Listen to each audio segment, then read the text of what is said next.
Naniniwala si Silvestre Bello III na magtatagumpay ang usapang pangkapayapaan ng pamahalaan sa National Democratic Front o NDF sa ilalim ng Duterte administration.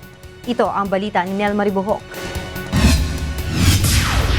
Walang dapat na precondition ng pamahalaan at National Democratic Front of the Philippines kapag ipinagpatuloy ang usapang pangkapayapaan. Ito ang posisyon ni Silvestre Bello III na itinalaga ni Presumptive President Rodrigo Duterte na government negotiator. Ayon kay Bello, kung magkakaroon ng preconditions ay lalabagin nito ang umiiral na kasunduan sa The Hague Joint Declaration. Let's go back and talk. Now, when we talk, let's talk about the releases of the political prisoners. Pag-usapan natin, are they covered under the JASIC? Doon natin pag-usapan sa negotiation. Nagkaroon ng deadlock ang peace talks ng pamahalaan sa NDF sa ilalim ng Aquino administration dahil na rin sa usaping nakapaloob sa mga nakakulong na mga lider ng rebelde.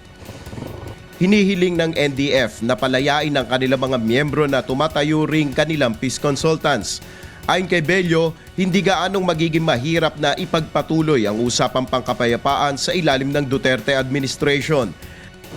With our President, who has a very big mandate from our people and who has shown his political will to pursue the talks, he will be able to bring these talks to its logical conclusion, and that is lasting peace for our country.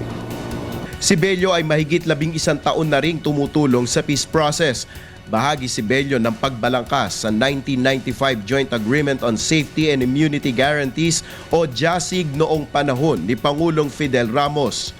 Nel Maribuhok, UNTV News Worldwide.